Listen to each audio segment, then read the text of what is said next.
Hi all, I'm Libby, proud captain of Millwall Lionesses. Thank you to our Millwall fan show from the No One Likes Us Talking team for sponsoring me this year. Make sure you give them a listen like I do. Or even better, why not sponsor a Lioness while you're at it like they do? Thank you always for your continued support. This podcast is a proud member of the Fan Hub 100. Football without fans is nothing, so we've partnered with Fan Hub to put fans first. Search Fan Hub app to play your part in the journey. Hi, I'm Bethany Warren, and you are joining me to listen to the podcast of our Millwall fan show with the No One Likes Us Talking team, which is available every Friday at 8 p.m. It's the 6th show of COVID-19 in lockdown 3.0 here in England. I'm your host, Gary Staff, and I have the No One Likes Us Talking team of Ted Robinson, Henry Morgan, and Patricia Maslin. Not everybody likes them, but they don't care. Firstly, before I turn to the panel and find out what they thought of the last couple of games, there are a couple of continuing urgent requests. Sean Daly of the Millwall Community Trust is in urgent need of volunteers to deliver their support to the community. Every day he is losing team members due to self-isolation requirements. Call Sean on 07958 027 060. If you can help, that's 07958 027 060. The Lions Food Hub, based in Rennie and Manor Estate Tenants and Residents Association Hall in Bermondsey, are looking for food and financial support. To help them, you can find the Lions Food Hub on Twitter and Facebook. Hello everyone, how are you all doing this evening? How you doing, Gary? Well, thank you. Good, Gary. Good. Good. So, Henry, I'm going to come to you first. The Reading game, what was your thoughts? It was so good that none of the Reading fans actually wanted to come and talk to me after the match. They were so impressed by our football that they must have knocked themselves unconscious with shock that we came back in the second half.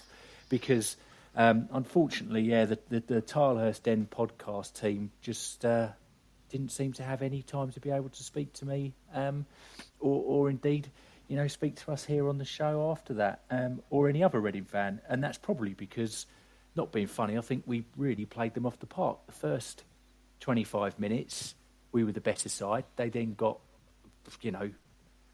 some sort of random through ball that somehow manages to go in the back of the net. And then, it takes us a little while to bounce back from that. But thankfully, Reading make us change in the concourse. And as we've all been to the concourse at the Medeski, it's not really Reading, is it? It's more like somewhere in Wiltshire. It's that far from the train station. So everyone's got the hump because it's a bit cold. They've been put in a broom cupboard. There's no tactics. They came out in the second half. And I think we started to show just a bit more of the dynamicism. I think it's great that we've got,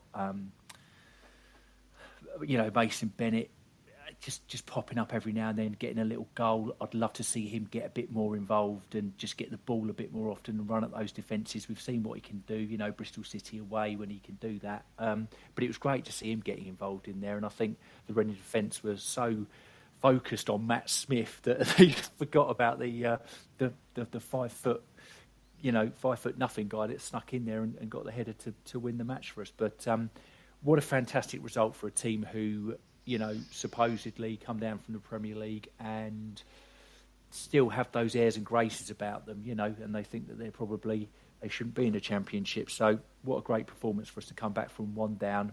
And then we move on to the Birmingham game. Pat. Thank you for that one. After coming off a high from the Reading game, I think we were expecting to win. They've been really dire of late, Birmingham, and we looked very much up from it for a kick-off. Jed being Jed took that opportunity with their fullback making a mistake and he toe punted past the keeper. But from that point, the game just went into banality. It was nothing. Birmingham probably edged the first half from that point. Second half, I thought it picked up a bit. The penalty call that wasn't, we all know it was a penalty, and it was handball. But swings and roundabouts, and I know Ted disagrees with this point, that's unusual. I thought their goal was onside, and I still say that, and I know Ted's going to say the opposite. But that swings and roundabouts. We lost out on the penalty call. We gained on them not getting the goal. You know, hopefully we never get VAR because it will actually kill the game. Then Hatch receives a nice pass from Romeo, takes it down the wing, crosses nicely to Tomo, who fires it home. Picked that one out of the net. Absolutely brilliant. I don't think it was a bad game myself. I know social media was rife with how poor it was, but I don't think it actually was, especially the second half. I was enjoying it. Anyway, job done, 3 points. Thank you very much. I was actually a little bit disappointed with Mason Bennett and Matt Smith. I know everyone's screaming out for them to get their starts, but I do feel they are more super subs for us. What was your thoughts, Ted? One thing first, with Pat saying I would disagree with her, I was more concerned with banality or whatever it was she said. I was trying to work out what that meant. I don't know where the game went, but if it went there, I've never been there in my life.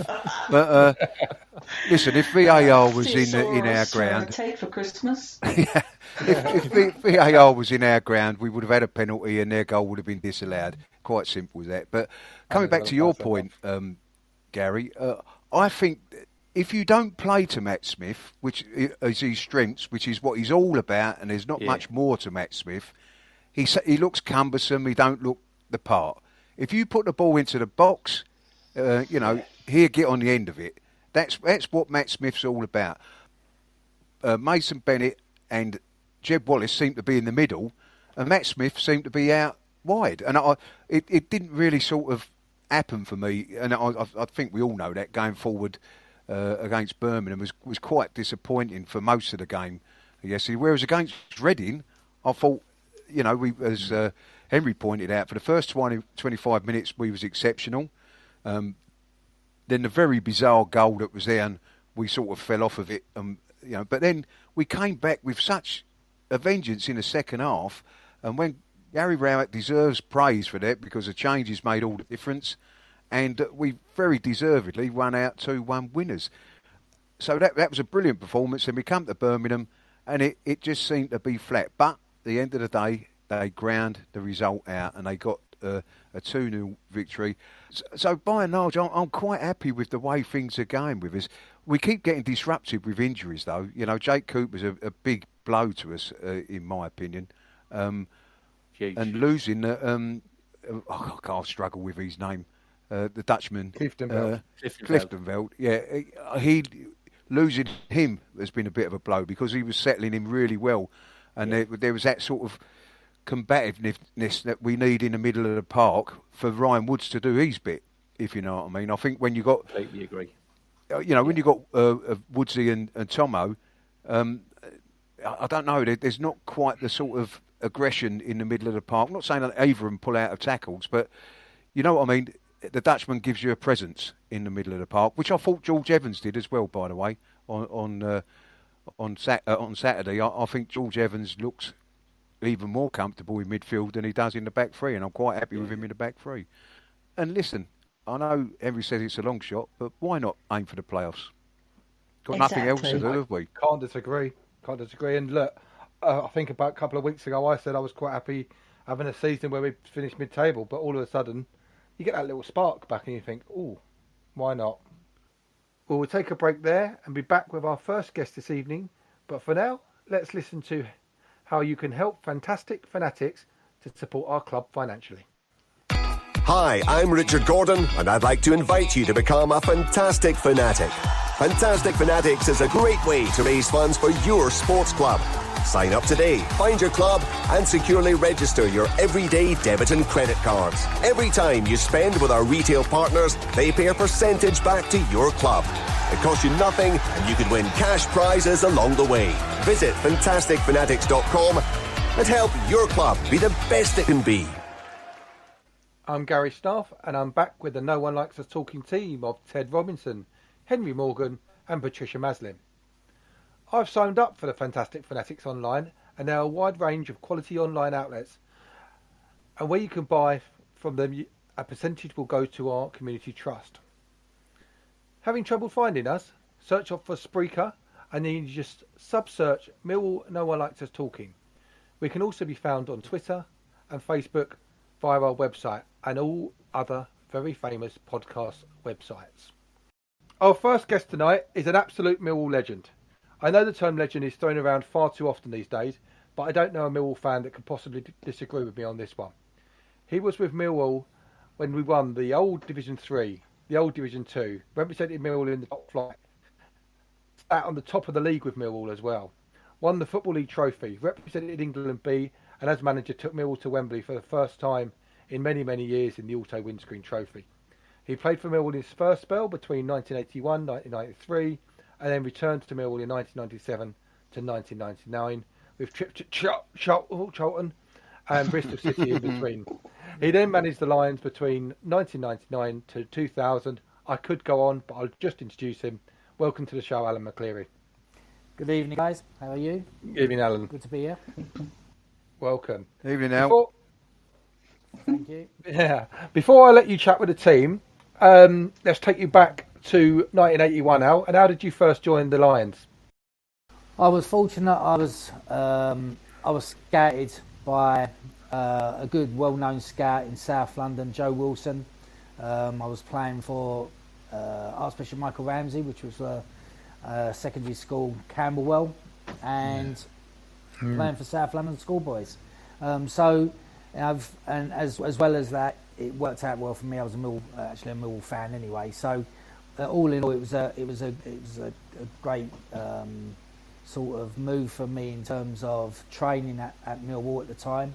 That's how I came to train at Millwall. At that time, you could actually train as a schoolboy for two teams. So I actually trained with Arsenal as well at the time. But as time progressed, Millwall then offered me apprenticeship terms, and I jumped at the chance. So that's how I really started my career at Millwall. Excellent. Hi, Alan. It's Pat here. Hi, Pat. Going back to the early years with George Graham. After the Great Survival, what was it that George changed about that relegation team into a promotion side basically 2 years later? Well, funny enough for me, because my debut was given to me by Barry Kitchener. I was a youth team player still at the time, and Kitch took over as caretaker manager, and he was the one who actually gave me my debut. And one of the first things George Graham done for me when he turned up was to drop me. That turned out really well to start with. But yeah, to be fair to George Graham, it was probably my best interest at the time. I was still a young lad, and the side were struggling. Let's be honest, we were in all sorts of trouble league-wise, and George came in and had his own ideas in terms of players that he wanted. He had assessed the squad. I think he had seen the players that he had at the time, and decided to make a lot of changes. And I think that was really the start of quite a good period in time for Millwall as a club. It sort of changed our attitude in terms of the way that we played, in terms of the players that came into the football club, and that sort of snowballed and carried on from that stage. George leaving, John Dock coming in, just the gradual sort of changeover of different personnel as we went along, and to really build into the side that got us, into what is now the Premier League, the old First Division. Hi, Alan. It's Ted here. Good to speak to you again, mate. And to you, mate. Al, I'd like to ask you about that promotion season to the top flight. Yeah, I mean, you being a Millwall fan yourself, and that I can imagine how you was feeling. Probably even worse than us, because if you hadn't got in there, it would have been old and you responsible. But it was. At what point did you actually feel, we're going to do it? Was it just at the last kick of the last game, or did you have that feeling in the run up to the last couple of games that it was definitely going to be Millwall's year to get into the top division? It was a funny tale, really, and it has been told before that with about 11, 12, 13 games to go, I can't remember what it was, we had a team meeting. John Dock got us all together in the changing room one day at the old den, and sat us all down and said, if we go unbeaten from now till the end of the season, we'll get promoted. And he wasn't talking about winning every game. He was just talking about, because you just assume you're going to win some along the way. You're not going to draw every game. But he said if we go unbeaten from now to the end of the season, we will get promoted.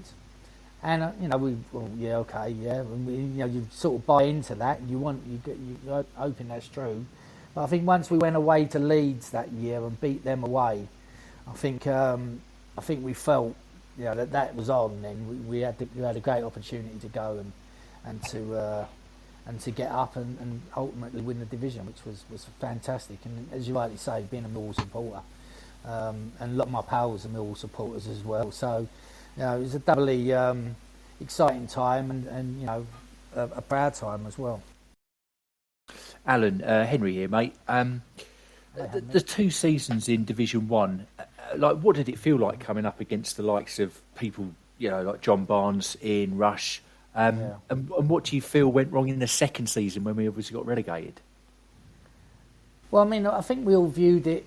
It was a strange situation because we were obviously underdogs when we went up into the division.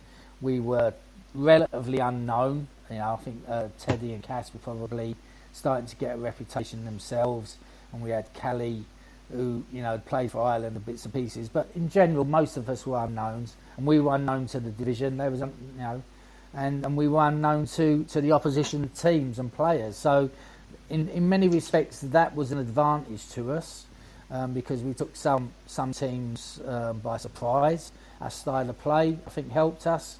They couldn't combat it in a lot of times. So it was, and we looked at it as a challenge. Obviously, we wanted to play against these top players that we'd seen on the telly. We don't get as much exposure as you do now, but it was starting to come to the full net 4 at that time, and we wanted to challenge ourselves and we wanted to test ourselves, and fortunately in the first year we was able to do that and get to the top of the division. Similarly in the second year, but just in that second season, I felt we probably, and looking in hindsight now is obviously a great thing, but I think even Doc would admit now we probably needed 1 or 2 extra more players just to shake up the situation and keep the side fresh. But he was a very loyal man, Doc, and he felt that he wanted to give the players that had got us into that position a chance, and we did that well in the first year, and probably it was one season a bit too many for that situation to continue. But and also on top, I think sides sort of sussed out the way that we were playing as well. I think that was one of the big reasons. They knew we didn't sort of adapt and change our style, not radically, but we needed to try and adjust a little bit better than we did, I think. It's Pat again. Coming forward a bit to your management time at the club, usually, obviously, I'm on social media a lot, and when people discuss those days and they talk about Mark McGee and the promotion side, I'm always defensive that wasn't really his team. To me, that was yours and Rhino's team, and it was you two that really got us that promotion. How do you feel about that? Yeah, I mean, I think we laid pretty much as I've said about George Graham, then moving on to John Dock. I think you can look at similarities in that respect to us and to Mark McGee. I think we felt that, given a certain different circumstances regarding injuries and bits and pieces in that our final season, we would have been able to replicate what Mark eventually did. But fair play to Mark, he took it on and I think he's readily admitted that he inherited a good side and a good situation, and we like to think that we would have been able to do the same, but at the end of the day, Theo made a change. I bear no grudges to Theo or anything like that against him, and in the end of the day, what Theo did proved successful in the end. Let's be honest, they all got promoted. It was tough at the time. Don't get me wrong. I felt we was on the right tracks, and we really enjoyed working with those players. They went on to be good servants to Millwall in many respects, all of those players, and and had good success not only with Millwall but throughout their own careers as well. Al, I said to you earlier about being a Millwall player, as a Millwall fan, being a Millwall player getting into the old First Division, which for me as a kid was always a dream. Unfortunately, I was never good enough. But then, not only that, you go and took it a little bit all in my eyes by when you managing the side, you take us to the old Wembley, which was a massive dream for me as a kid growing up to see Millwall at Wembley. How did that feel for yourself, for you and Rhino walking out on that pitch for the Auto windscreen final with all them Millwall fans there? It must have been a very cherished moment for you. Yeah, well, it was. I mean, I pretty much, as probably you lot are, it was always drummed into you. Millwall have never been to Wembley and blah blah blah. I think one fleeting game way back in when, but in our time, Millwall had never been to Wembley. That was always the sort of comment that was aimed. So to be able to go there and take a team there, I would much have preferred to play there with Millwall. I've got to be honest, but second best was leaving the team out, and it was an absolute fantastic day. I mean, the game itself was rubbish. We played poorly, but just the memories of that day and the memories offside of as well, Al. the supporters. Yeah, it was. But the memories of supporters, seeing that many Millwall supporters there, and the excitement and the build-up to it was is the abiding memory, I think, of it. Do you think it got to the boys on the day, Al? All the build-up and all that? Possibly, yeah. I mean, possibly it did, because it was such a big thing for us. Mainly because we knew we were having that many supporters there as well. I mean, there was a build-up of about 2 weeks really to that one game. Our league form suffered a little bit because of it. I remember. Unfortunately, and but that's only to be expected. I mean, we felt we were lucky to get within a week, 2 weeks of the game without players then thinking, I really want to play in that Wembley game. Don't risk too much maybe of getting injured or things like that came into their heads. Unfortunately, because of the situation, we had never been there. It was a big event for us, and one that I think everyone that was there will always obviously remember. I wish I could. I'll say. I have to rely on everybody else to tell me what happened that day. That was more special than any other Wembley visit. Yeah, I was to say that was the more special than any other Wembley visit because it was the old Wembley. Yeah. I mean, that was. I mean, that in many respects, sort of added to the occasion. I think playing at Wembley when I played and when coming through the system, the only time you ever played at Wembley was for England schoolboys, or if you played for England. The rest of the time you never played at Wembley. Now you play playoff games, or windscreen games. You play all these other league, all these other games there. And it seems to, in my opinion, it waters it down a little bit. It does devalue it. Occasion. I think the semi-finals of the FA Cup, Al, have done it more than anything.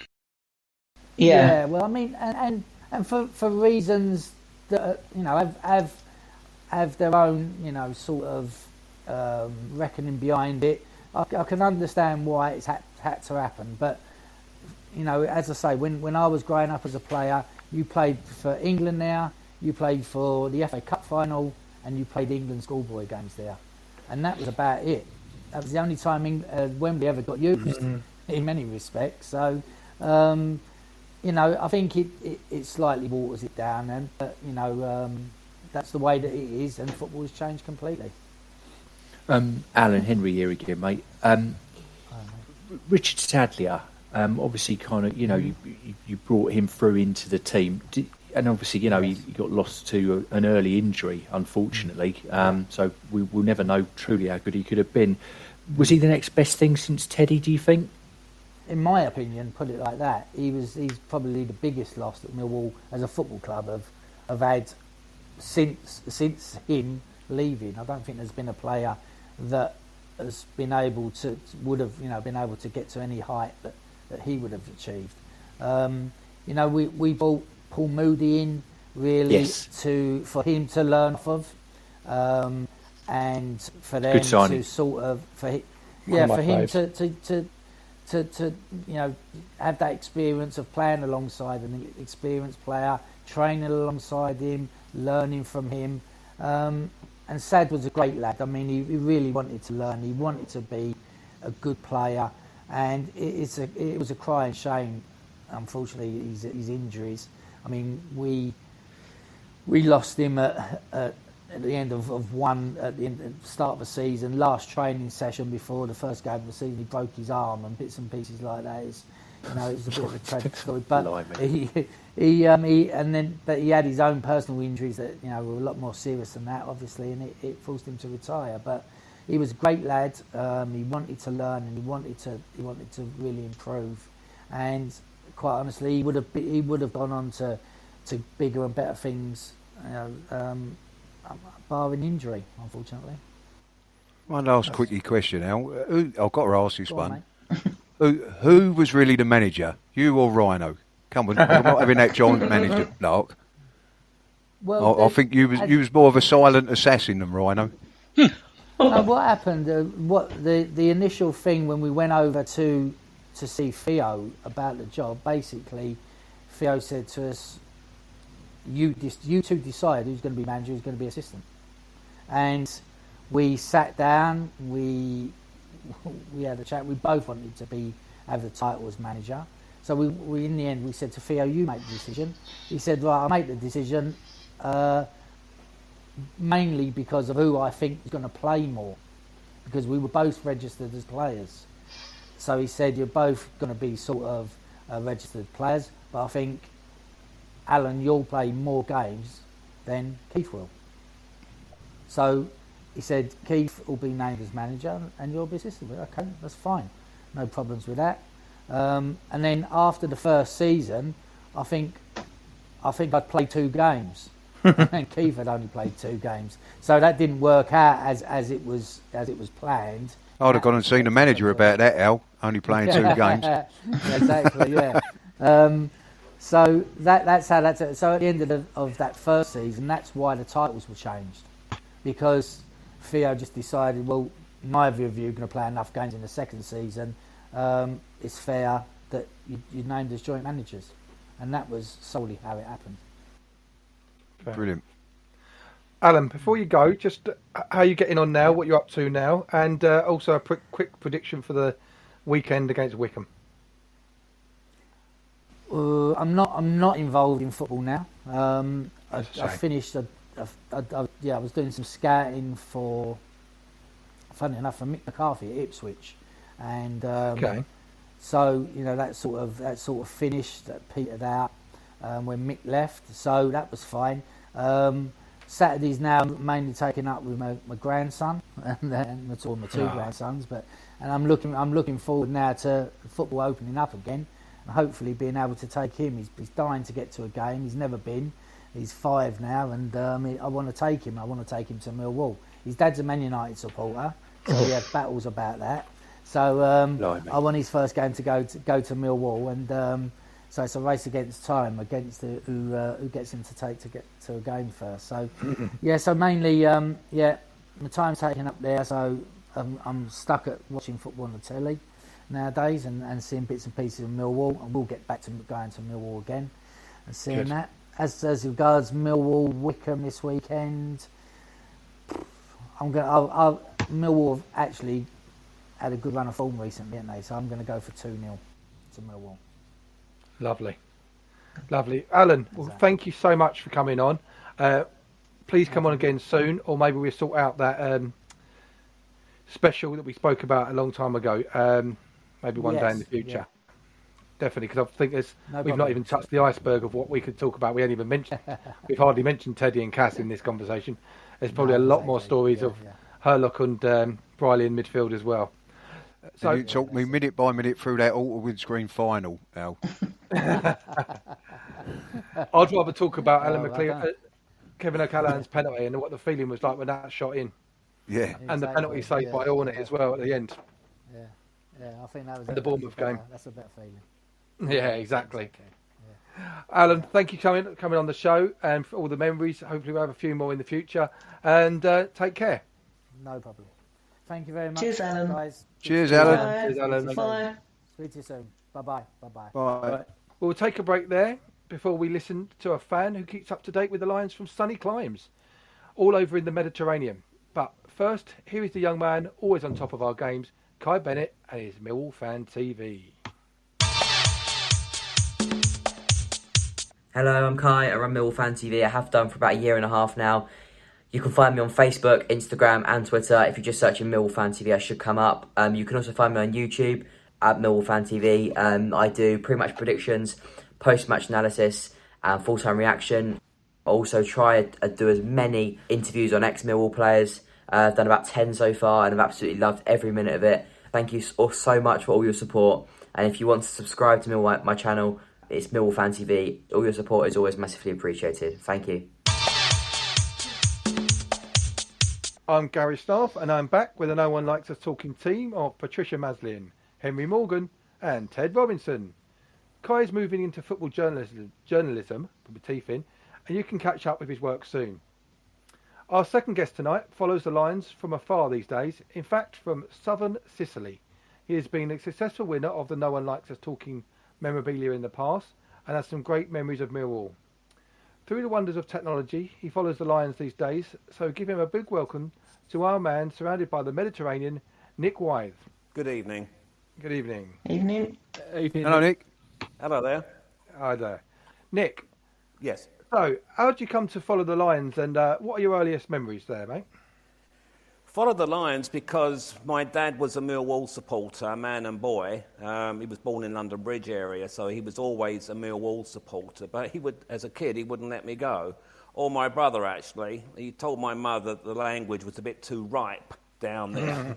So, as kids, I was a Charlton supporter, and my brother Mark was a Tottenham supporter. And anyway, as things moved on, eventually we became Millwall supporters. And for me, that was in 1968, when I went to see Charlton play Millwall at the Valley, and Millwall won that game 4-3. And I think that was the first game of that 68-69 season. Anyway, I was completely hooked at that point. Mm-hmm. And after that, managed to talk my dad into taking us down to Millwall. And the rest is history, as they say. Earliest memories were Millwall playing in a blue and white striped kit, which I think was about the 68-69 period. That was my first memory of Millwall, and then they went into the all-white strip, and I've got very good memories of that, especially under floodlights. So, yeah, that man and boy, really, my dad, and like a early teen and man for me and my brother. Hello, Nick, it's Pat here. Hello, Pat. Hi. Obviously, you've enjoyed watching Millwall at the old den and the new den, and we all know the old den was better. I won't insult you by asking which was better. But was that just right for that time? I mean, could we have ever progressed from that ground, do you think? Or is the new den where we should be now?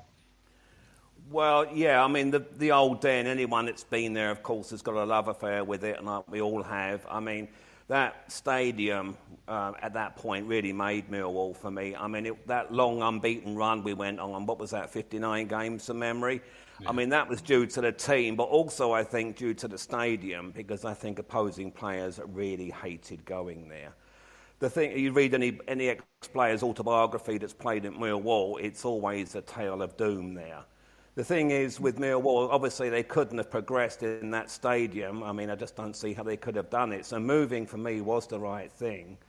The problem I've got with the new stadium is a bit sterile because of the way it's laid out, primarily. I mean, the need to move was obvious for me. But, I mean, they haven't got the volume of support under normal circumstances to fill an all-seater 20,000-seater stadium. And you've got those four corners that are completely open, like most modern football stadiums at that level.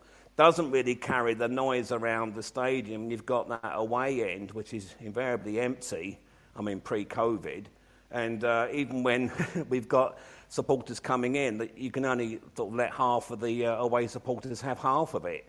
So, I mean, it's a bit sterile for me, but yes, it was a requirement to move, absolutely. I don't think they had a choice, really. Yeah.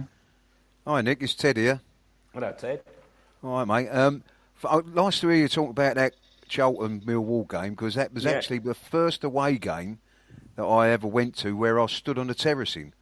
Because where I was younger, my dad used to take me into the stands because it was keep me seated for a while, like, you know. But that was I remember that game, first time ever I went and stood on the terracing. Fantastic game of football, actually.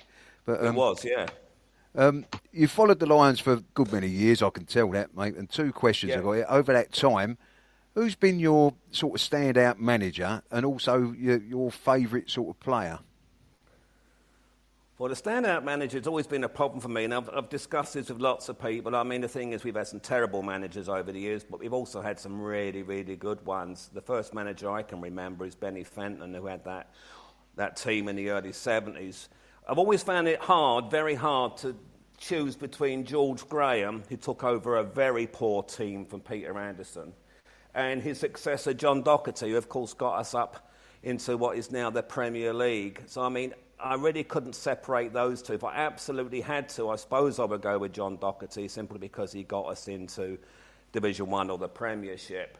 Favourite player? Well, again, there's been many. I'd have to go with Gordon Hill, though, who for me was the best winger I've ever seen play for Millwall. And my memory of him was one particular game at the Den, and at that point I think I was on the halfway line, and I'm looking at the left corner flag here now, and I don't know if there were some verbals between him and the fullback during the game, but he beat the fullback all ends up. And then he came back about 5 yards and then did him again. And I'd never seen a Millwall footballer do that to anyone, or since, for that matter.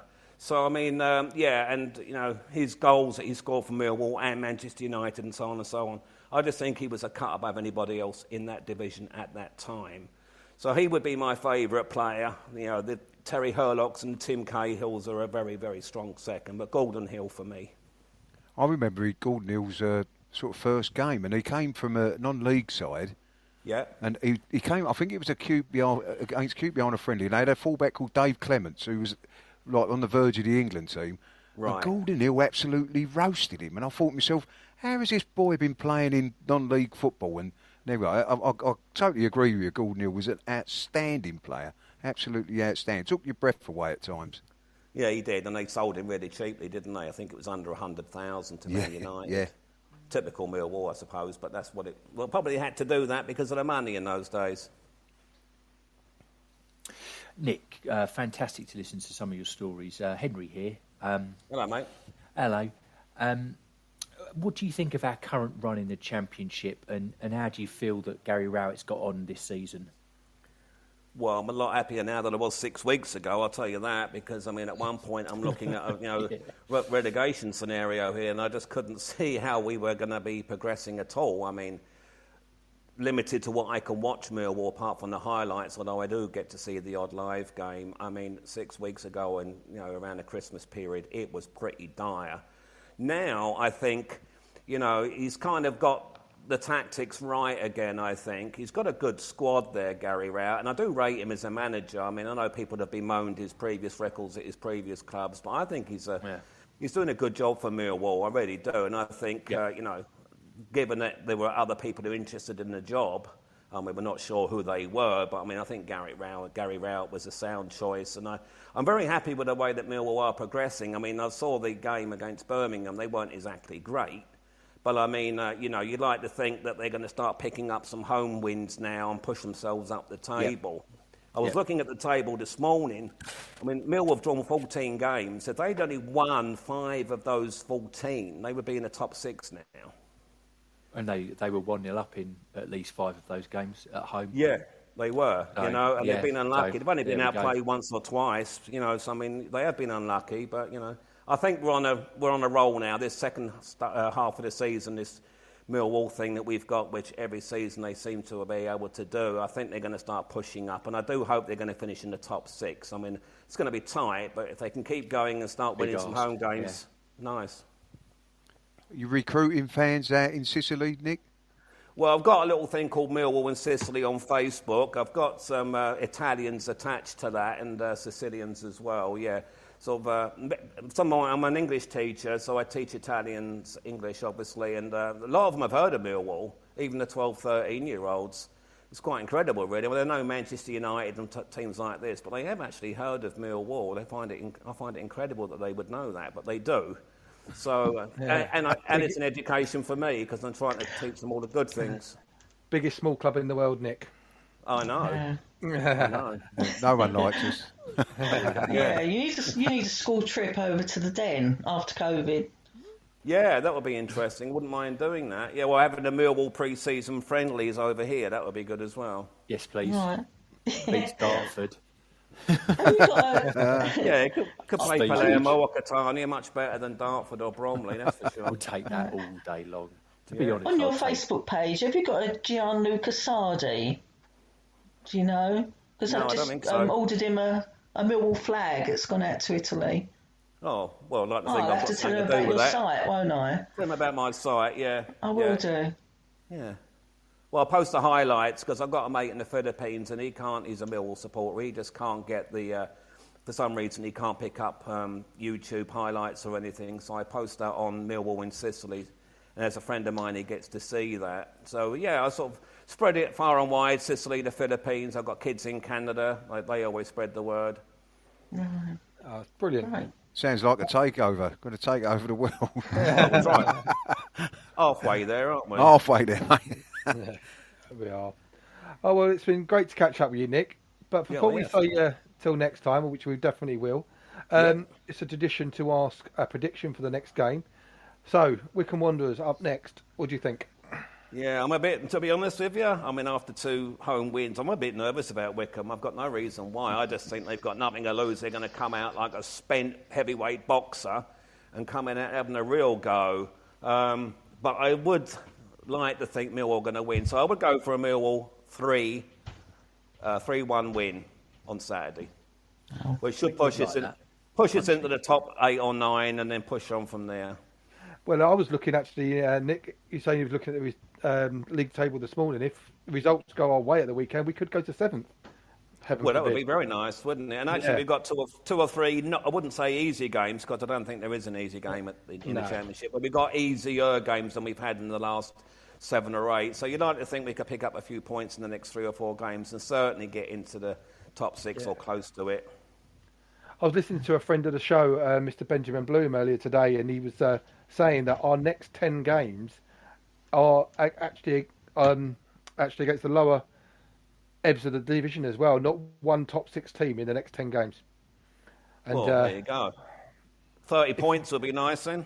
Yeah, if we can pick up at least 6 wins out of that, we're knocking on the door. So fingers crossed. And you start putting pressure on everybody. And some of these top teams haven't really had a bad run yet, and I mean we have. So I mean I look at that in a positive light. We start putting the frighteners on a few teams that are hovering just above us, and anything can happen. I just don't think they're that good. Like Norwich weren't that good in either of the games we played them this season. No. Brentford, I don't think they're that good. Reading, well, we beat them. I think, to be fair, the whole division's pretty poor this year. Yeah, I agree. Yeah, it's not as strong as it has been, I don't think, anyway. I mean, look at Derby, were in real straits, weren't they? And they put a run together now, haven't they? And Bristol City have just lost the last 5, and they've dropped. So, I mean, anything can happen, really. So you'd like to think with Millwall's surge, traditionally, towards the end of the season, that they could just make the playoffs. Wow. Fingers crossed. Wembley again. Yeah, be on the plane. Hopefully the fans will be back. Yeah. Well, I'll be hiding in the luggage hold if I can't get on the plane. Don't worry about it. I get a feeling, Pat, they're holding out the playoffs for maybe the return of big stadium events again. I get a feeling that's one of the ones. As long as I'm there, I don't care who gets in or not. Oh, Nick, it's been absolutely a pleasure talking to you. Enjoy life in Sicily. We're all very jealous, sat here in cold, rainy London.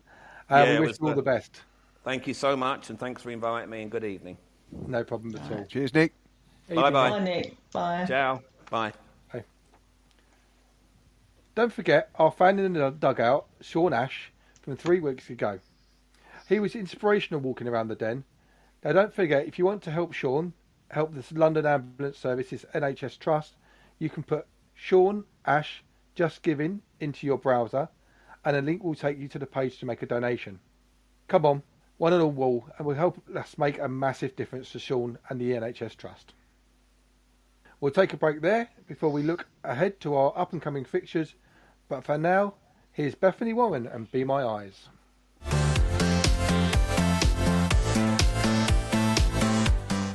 Hi, Bethany Warren here. Millwall Lionesses have partnered with international smartphone application Be My Eyes.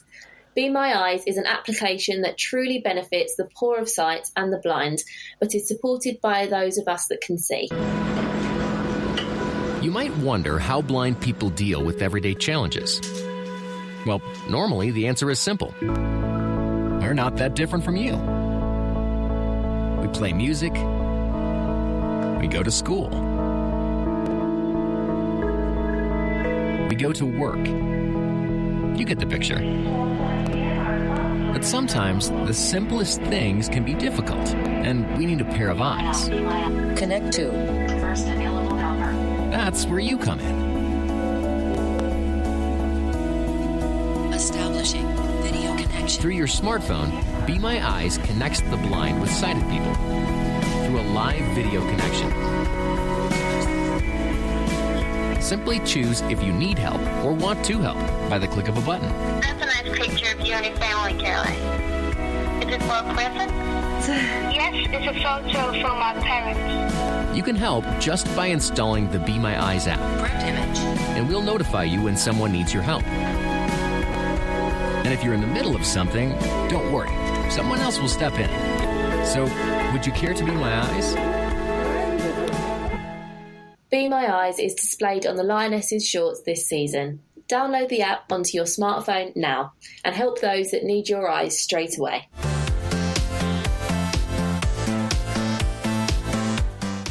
I'm Gary Staff, and I'm back with the No One Likes Us Talking team of Patricia Maslin, Henry Morgan and Ted Robinson. A few of us have successfully used the app.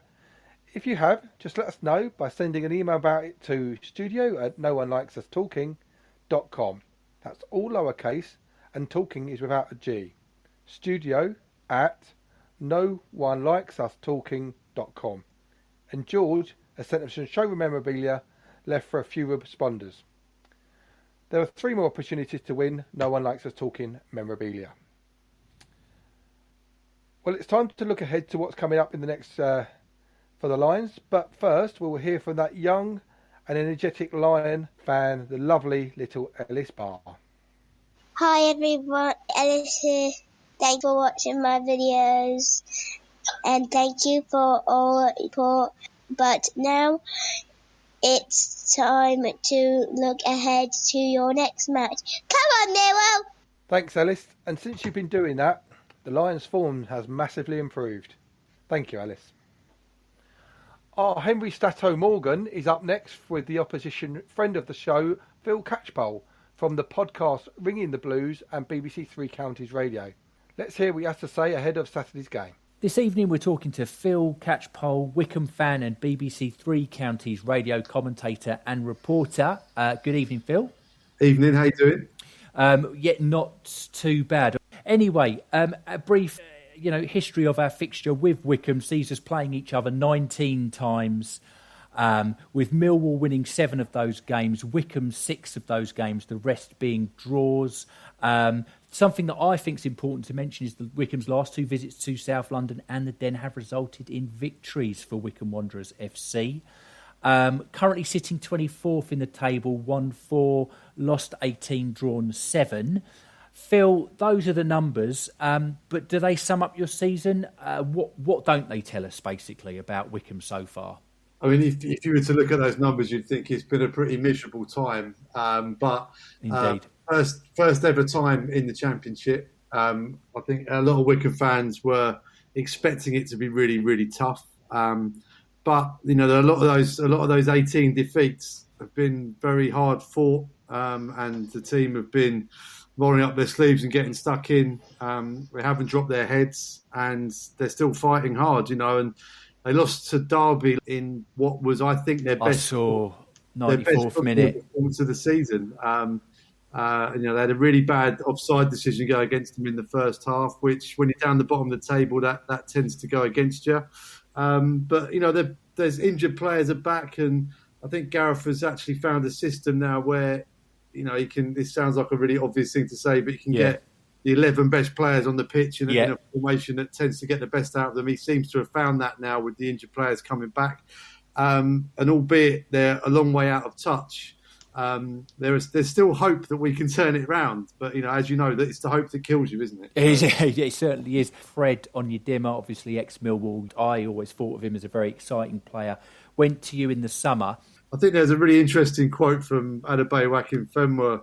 I think he was on Sky, and someone was asking him about Fred Onyedinma, and he was saying to get the best out of him, you need to make him angry. So I think he's one of those players that's got to be really well man-managed, and I think Gareth Ainsworth does a good job of that on the whole. But in a struggling side, it's always going to be your flair players that will struggle for form the most. But he's well respected and loved by the fans at Wycombe, and I think he's a happy boy there, judging by what I see from his body language and how he is around the squad. And I'm sure he'll be very, very keen to get on the score sheet on Saturday. Absolutely, yeah, I'd imagine he would. Who else then? Who else in the Wycombe side the Millwall fans need to be wary? And indeed, does Gary Rowett need to be wary of on Saturday? Well, Uche Igbeazu is a player that's really started to make a name for himself in a Wycombe shirt. He was signed from Hearts in the summer and was injured, so we haven't really seen him be 13 appearances. He's a real menace up front, and he's huge. I think he's the 5th strongest player on FIFA as opposed to Adebayo-Akinfenwa being the first. But he's a big lad. He's quick. He's good in the air. And to use the old cliche, he's got good feet for a big guy as well. And he's very difficult to defend against. And he tends to win a lot of set pieces at the moment too, which for Wycombe is important. So he's definitely one to keep an eye out on. And then Daryl Horgan's the other guy. I think he was signed to provide the ammunition for Igbeazu. We were starting to see that happening last night in this new formation that Wycombe are trying out. And I think if them two are on song, then Wycombe may well come away with the win again. Is there anyone from the Millwall team that particularly stands out for you as on Saturday? Well, in terms of a threat, I mean, Jed Wallace is the obvious one. He caused problems in the reverse fixture. But the guy that I think we'll be keeping a very close eye on is the goalkeeper, because it was an absolute horror show from him to give Wycombe their first ever goal in the Championship. We were really, I think it was our 5th game in, we hadn't scored, and it was it was becoming a bit of a millstone. And Bielkowski very kindly kind of threw one in for us with an error, and then I think he made a couple of really good saves. And then the instant with the corner at the end where he kind of lost the flight of the ball, and it was given as a foul for, I think, at the merest of touches of his glove. That's right, yeah. That one seems to, I think there's a plot line there that may be developed further, because I think he's a good character, isn't he, this keeper? So it's the sort of game we'll either have another shocker or he'll play out of his skin. So hopefully he has a shocker. What's your prediction for the game on Saturday? I think Wycombe will win, and I know that's an outlandish prediction for a team that's only won 4 times this season. No, but they have. I mean, every team and every set of fans will moan about decisions and luck being against them, but of late Wycombe have not had a great deal of luck from officials and what have you. So I'm going for a really lucky win. I'm hoping that there is some sort of fortuitous error or own goal or slice into the back of the net or something or other that causes Wycombe to kind of even it out, because they say that things even themselves out over a season, and Wycombe are due a bit of luck. So I'm going to go for a win, and I'm not sure if I'm that bothered how it comes. If it's free-flowing, lovely football, then great. If it's an own goal deflected off someone's backside, then we'll take that as well.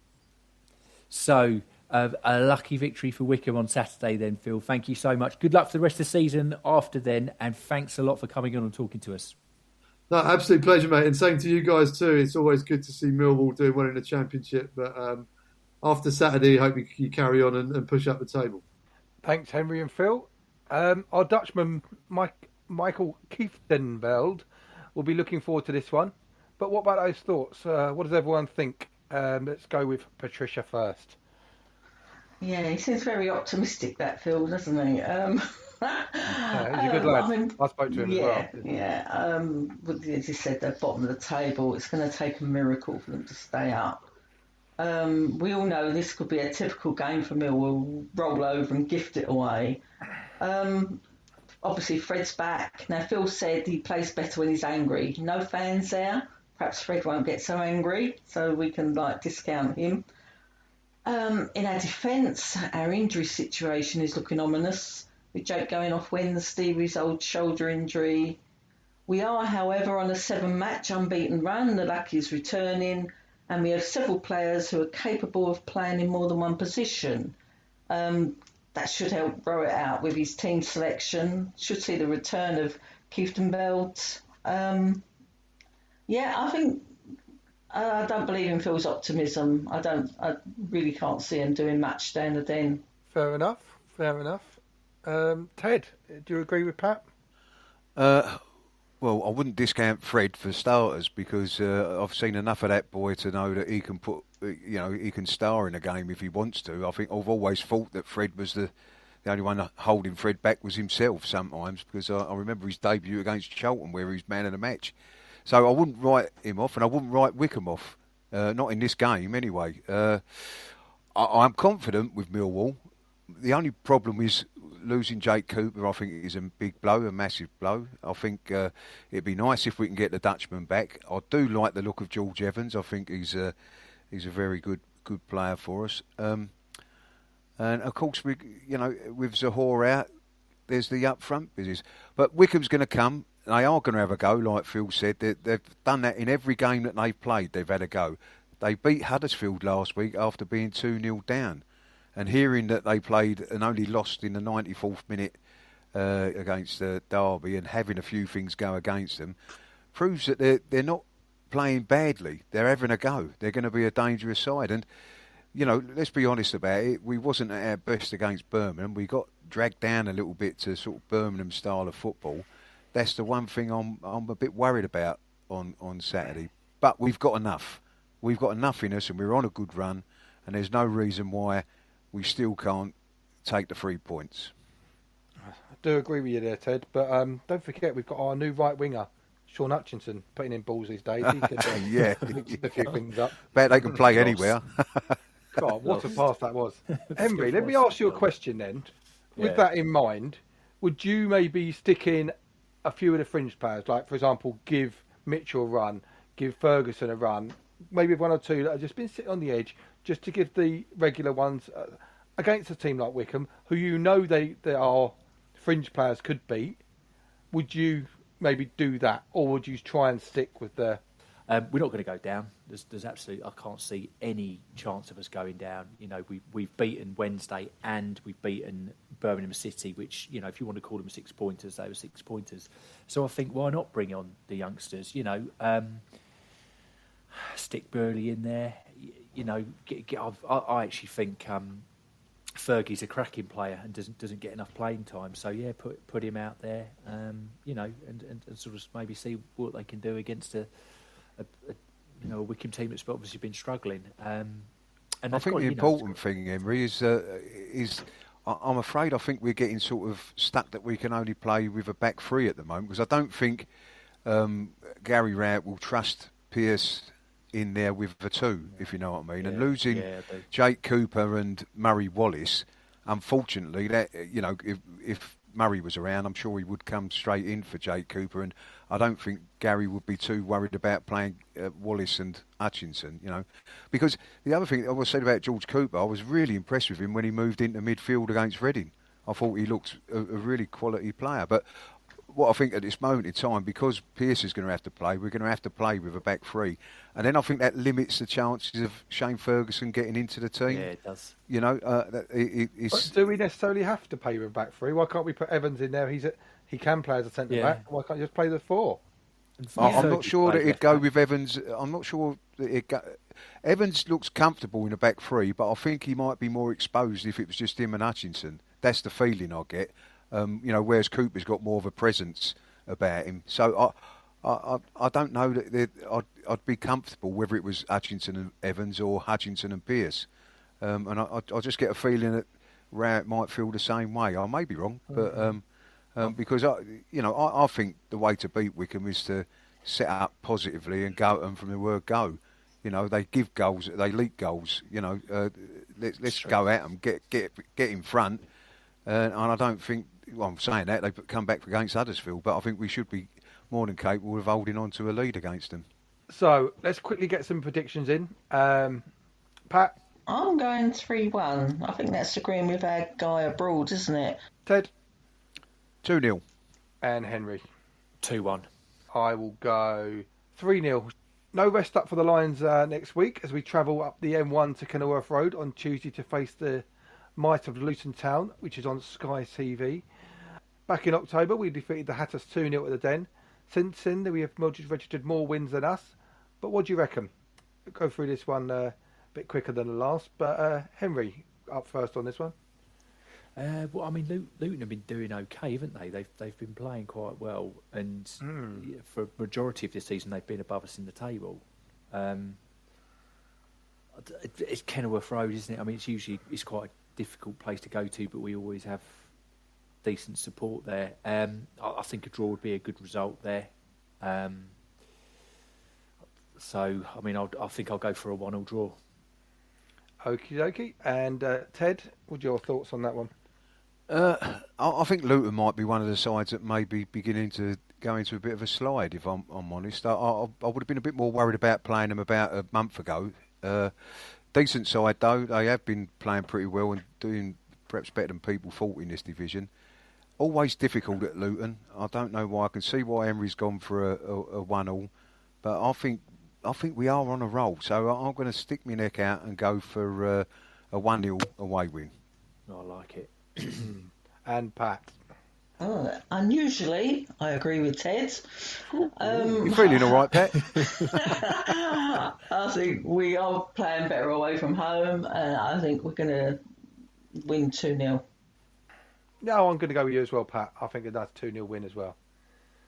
So don't forget you can hear Henry reviewing Saturday's match. Links will be available on social media sites and Spreaker. And we'll take a break there for what is a more important message now than ever from our Patricia Maslin with an introduction from Southwark's very own Harvey Brown. Hello, Harvey Brown here. I missed my football at the Den. Did you know Millwall Community Trust are continuing to help people of all ages from different walks of life and are doing so much good in these tough times? But they need our help. Here's Patricia to tell you more. Oh, thank you for that intro, Harvey. Millwall Community Trust appreciates your support. You are a star. Hi, Patricia Maslin here. Whether you're an organisation with bodies able to assist or an individual, the Trust needs you during the current conditions to support the vulnerable and needy. If you can help make a difference or need help, please contact Sean Daly, the Trust's Chief Executive Officer, by phone on 07 958 027060. Once again, that's 07 958 027060. Or contact by email sdaly, I'll spell that, SDALY, at millwallcommunity, all one word, .org.uk. I'll repeat that, sdaly, SDALY, at millwallcommunity, all one word, .org.uk. If you can, or you know someone or any organisation who might be able to help, please let the Community Trust know. Thank you.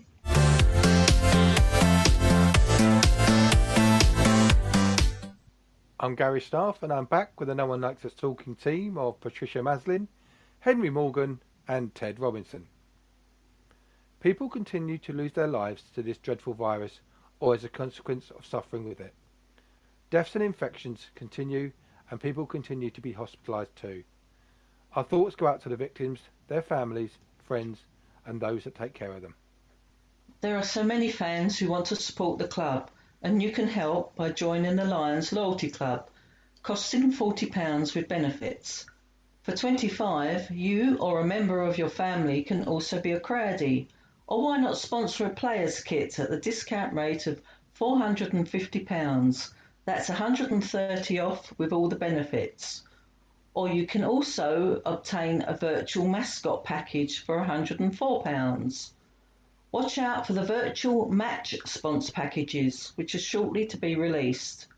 All these details and more can be found on the Millwall website. Lastly, don't forget iFollow returns to our screens with Cole Bates and Max McClelland this Saturday against Wycombe. 100% of what you pay, less the taxes, home and away, goes back to Millwall Football Club. What a supportive way to improve our club's revenue in these challenging times. Next Friday, Eamon hosts George Lampy, Stan Godwin and Bethany Warren. In the meantime, Scott Johnson, the founder of the Proper Blokes Club, is still looking for guys to come along and join him break the stigma of men's mental health with walk and talk groups. Being in lockdown means walks will continue, but on a one-to-one basis.